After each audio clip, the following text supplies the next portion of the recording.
আমাদের কপালে কেই থাকবে? আমরা একটা জালিয়াত দেশ হিসেবে, জালিয়াত জাতি হিসেবে বেঁচে থাকবো? সবার দরজা একের পর এক বন্ধ করে দেবে? চিন্তা করেন, কেউ যদি জাপান যায়, 5 বছর 2 বছর কাটিয়ে আসে, তার ভাগ্য কিরকম খুলে যাবে। আর ফিরে আসবেই বা কেন? বল, যারা এসছে তারা এখানে থেকে যায়, তাদেরকে জাপান ফেরত যেতে দেয় না, তার লোক দরকার। তাহলে আরো মজার কথা, এরকম লক্ষ লক্ষ লোক দরকার। আর আমাদের লোক কাজকর্মহীন অবস্থায় আছে। কত বড় একটা সুযোগ আমাদের বোঝালো। জাপানের বহু শহরে বাস সার্ভিস, ট্যাক্সি সার্ভিস সব বন্ধ হয়ে গেছে। কারণ কি? ড্রাইভার নাই।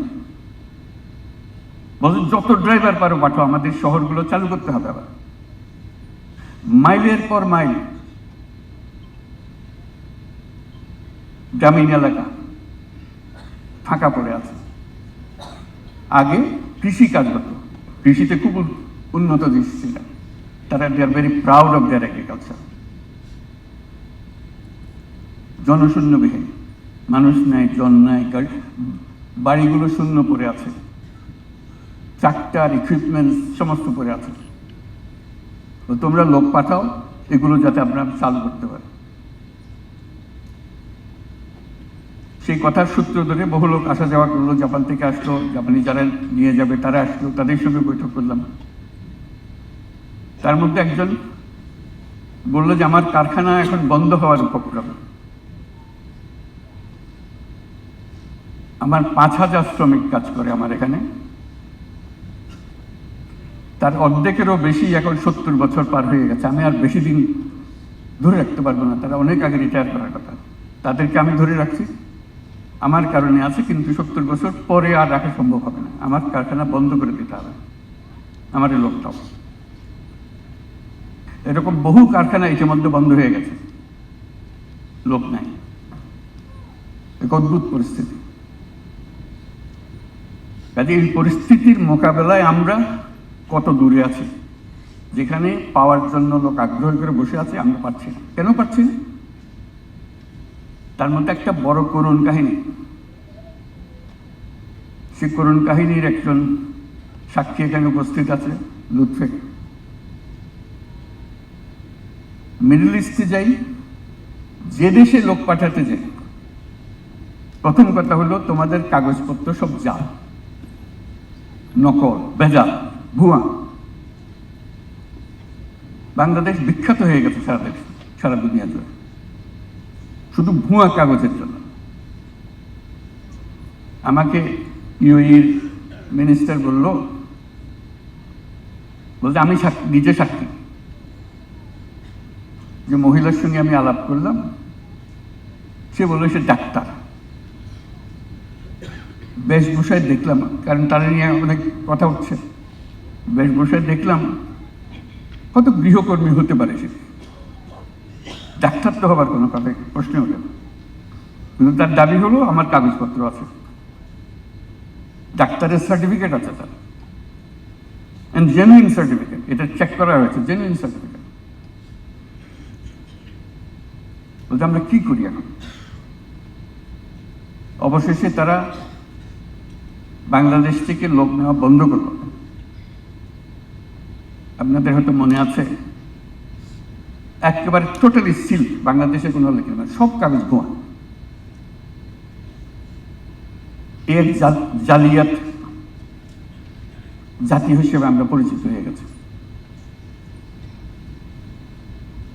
লুৎফে বহুবার গেছে মাপ চাইবার জন্য, এদেরকে মাফ করে দাও, সামনের থেকে এটা ঠিক হয়ে যাবে। তাকে বারবার পাঠাচ্ছি, বারবার গিয়ে সে অনুরোধ করছে, আমরা এরপর থেকে নিজেরা চেক করে দেব।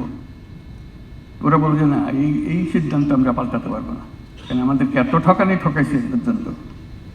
প্রতিটি কাগজ ভুয়া। এইগুলো অবস্থা। এই দরজা খুলছে কিনা জানি না, একবার শুনলাম শুধু অল্প একটু খুলেছে। শুধু একটা দেশ না, একাধিক দেশে একই অভিযোগ, তোমাদের লোক নেব কি করে, কাগজপত্র সব ভুয়া। ওই যে শব্দটা ম্যাজিক ওয়ার্ড যেটা উল্লেখ করলাম ওইটাই হলো আসল দালাল। এই দালাল থেকে সবকিছু উৎপত্তি হচ্ছে। সে কাগজপত্র তার কারখানাতেই তৈরি হয়ে গেল সবকিছু, দেশের সঙ্গে তার কোনো সম্পর্ক নেই। কি কাগজ লাগবে মানিয়ে দিচ্ছি, যাকে যে কথা বলে তার থেকে টাকা আদায় করে একবার তার প্লেট পৌঁছে দিলে সে টাকা সব পেয়ে যাচ্ছে। আমাদের কপালে কেই থাকবে? আমরা একটা জালিয়াত দেশ হিসেবে, জালিয়াত জাতি হিসেবে বেঁচে থাকবো? সবার দরজা একের পর এক বন্ধ করে দেবে? কয়টা দেশের এখন বন্ধ আছে আমাদের বলতে পারবে নাকি? কয়েকটা দরজা বন্ধ। অভিযোগ একটাই, জালিয়াতি। ওই জালিয়াতিতে পরে আমাদের যারা সি ফেয়ারার্স আছে, যারা জাহাজে কাজ করে, এটা একটা করুণ কথা। তারা এই বন্দরে যখন আসে ওইসব দেশে, বন্দরে তাদের নামতে দেয় না। ওই যেহেতু ভিসা বন্ধ, ওই বাংলাদেশি তারা বহুদিন আকুতি মিনতি করতেছে। আমাদের তন্ত্র, আমরা তো কোনো দোষ করি না, আমরা দেশে থাকি না, আমরা জাহাজে থাকি। শুধু বন্দরে ভিড়েছে বলে আমাদেরকে এখানে যেতে হচ্ছে। এটা নিয়ে বহু দরবার করলো লুৎফে, বারে বারে যাচ্ছে, বারে বারে বোঝাচ্ছে। অবশেষে সেটা ছাড়া হয়েছে, তার অনুমতি দিয়েছে। জাহাজই যদি হয় তাকে নাম দেবে, নাহলে তার বেচারা যাওয়ার কোনো রাস্তা নেই। কতটুকু অনুগ্রহ করেছে বলো আমাদের কি কপাল! এর মধ্যে আমরা সমস্ত কিছু করছি, যত বুদ্ধি মাথায় আছে আমরা এগুলো সব করছি, কিন্তু রাস্তার পথ বন্ধ। আমাদের সুযোগের কোনো অভাব নেই। আজকে যদি 5 লাখ লোক জাপানে পাঠাতে চান, 5 লাখ লোক আজকে পাঠানো যাবে, ওদের দরকার। কিন্তু আমরা প্রস্তুত করতে পারছি না। তার মধ্যে দালাল ঢুকবে, ইতিমধ্যে নিশ্চয়ই ঢুকেছে। ইতিমধ্যে বহু দালাল বলছে যে তোমার জাপান পাঠাচ্ছি, ওদের কথা মানে না, আমি তোমার কাগজপত্র দিয়ে দেবো, তুমি এক্সপার্ট, তুমি জাপানি ভাষা তো এক্সপার্ট, জাপানি ভাষার যে সার্টিফিকেট সেটাও দিয়ে দেবো। সেজন্য জাপান ঠিক করেছে জাপানি ভাষার পরীক্ষাটা তারা নেই, এরা আমাদের কাগজের উপরে বিশ্বাস করতে না হয়। এগুলো আমাদের অবস্থা।